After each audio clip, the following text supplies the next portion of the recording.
Hey everyone, welcome to another episode of Ultra Running Underdogs. Today we have a special guest. It's my own daughter, Sarah King.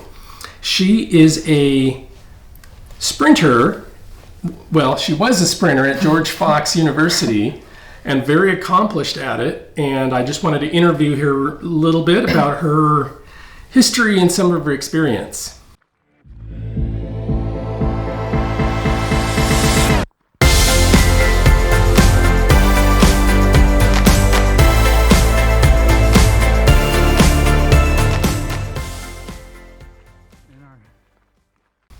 So welcome, Sarah, to the episode of Ultra Running Underdogs.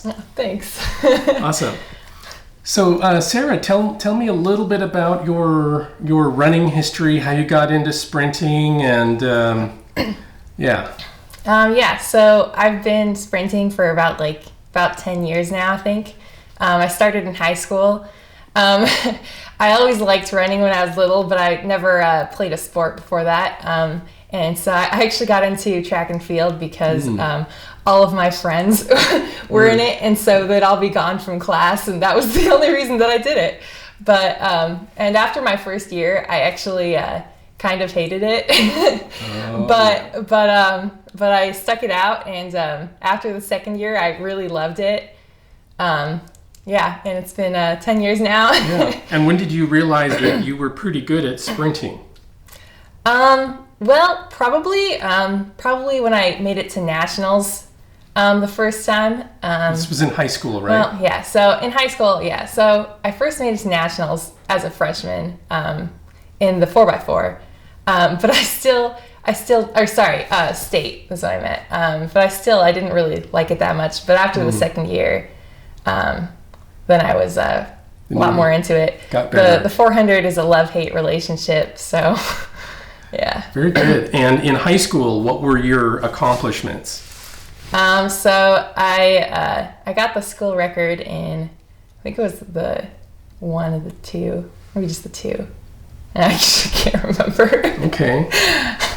And did you so you went to state as a freshman. Did you make it any other years? Yeah. So I went, I think I went every year after that. Yeah. State? Did you ever go to nationals in high school? So they don't have nationals in high school. Oh, they don't have nationals. No. I've learned something new. Well, it's been a long time since I've been in high school, and I didn't do tracks. So then heading into college, I was offered a scholarship from Western Oregon University, but I decided to go to George Fox University.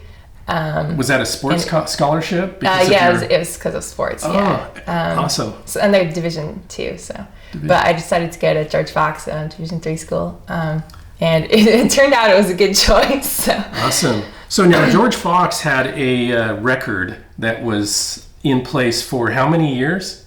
I think it was about 30 years. 30 years. And who broke that record? It was me, the 400. Oh, awesome. So you broke the 30-year record in the 400. Did you break any other records at George Fox University? Yeah. So I have the 200 record as well. And yeah, the indoor 2 and the indoor 4.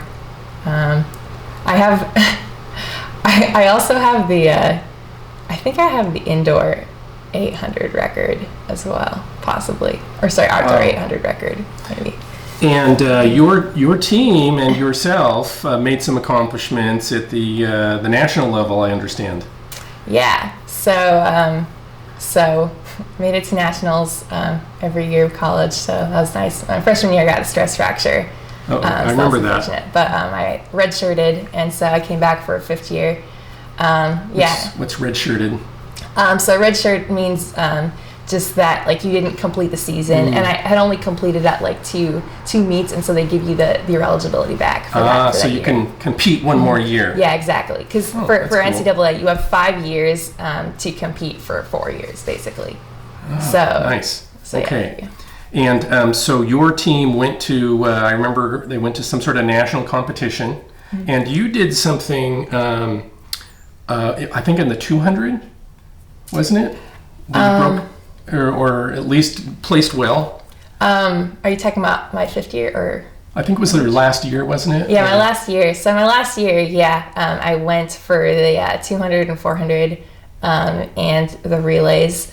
And yeah, and so I won nationals in the 400, and I placed, I think, maybe 5th or 6th in the 200, maybe 4th, something like that. That's pretty good, I mean, considering the whole nation. So, and then we ran 4x1 and 4x4 too.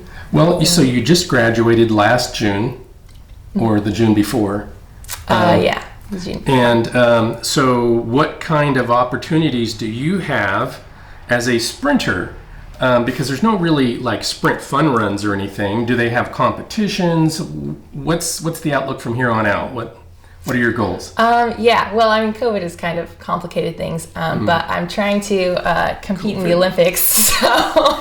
So since I have dual citizenship with Switzerland, I'm going to join the Swiss national team. Hopefully. we'll see by the end of this year. They have the Swiss national championships, and I think that would kind of decide it. But I think I wouldn't have to run faster than like a half-second PR, or even just run at my PR, and I think I could make it on their 4x4 relay. Very good. So there's fast blood in the family. So watch out, Joel. So very good. So is there any like time frame, or is there a date that you have to do trials or something? Yeah. So the Swiss National Championships are on June 26th and 27th in Switzerland, and so I'll be heading out there. Hopefully, plan is end of May, and then keep training up there. Kind of adjust to different. All right, because you'll be running in the Alps. Well, like in the Alps. I think it's actually a good bit lower, but okay, that's good to know. That's good to know. Yeah. Okay, so Sarah was out here in Washington. Normally lives in the Portland area, suburbs, so you're up here. And what are we going to go out and do in the rain today? We're gonna go do some 300s. So. Yeah, today's my recovery week, though, so it's just 2 300s. Yeah, this is my recovery week, too. But hopefully, Good week to recover is when you have holidays and family visiting. So we're heading to the track. We're gonna follow up there with a few details and check in with you later. Okay, we're here at the track. Sarah's going to do a little bit of workouts, warm up. And so Sarah, what do you do to warm up for your speed work? It kind of depends on what day it is, but usually just some stretching, some like dynamic mobility, dynamic stretching, and usually some like accelerations. Accelerations, okay. And then you get to your main workout, which is... so today's a recovery week, so I'm just doing 2 300s. They should be faster than what I've ran so far this year, so hopefully they'll be pretty fast. Well, we'll see. We'll check in later and get some workout. I'm going to do some laps around the track. I have about an hour of running to do, and so check in with you later. Bye.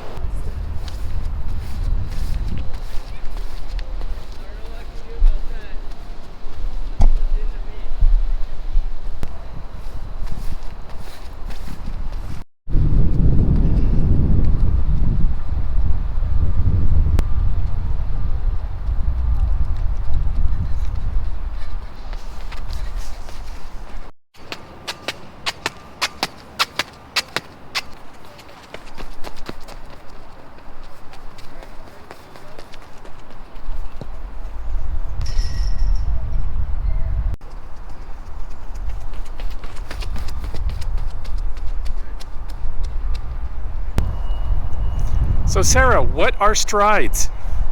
Basically, it's just so you don't get all tight in between the reps. I mean, like if you've ever like sat down right after running a really hard race and you can't move, that's what this is trying to combat. Okay.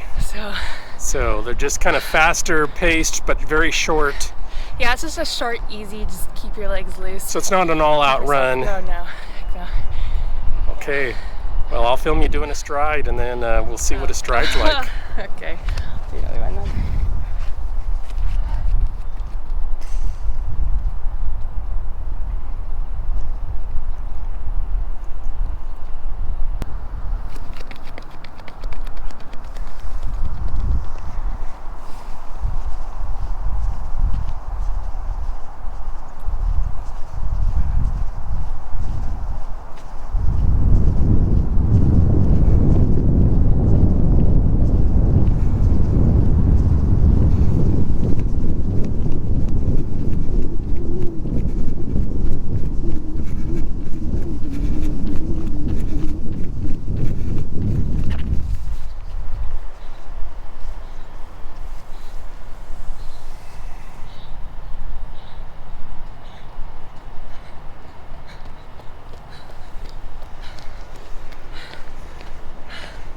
How do you feel? Sarah just did a, what was it? 300, sprinting at top speed. I did about 5 laps at bottom speed, and together we probably average out to 5-minute miles. I don't know. Yeah, so just a little recovery here, and then she's going to do some more, another 300. Okay, Sarah, how was your workout? It was good. Okay, and your times? Were you hitting the times that you're expecting? I think so, yeah. Those were better than I thought they'd be, actually. So. What was your time for the 300? It was, first one was 40.3, second one was 40.6. 40.3 seconds to go 300 meters. Yeah. Wait a minute, that's fast. For now, signing out.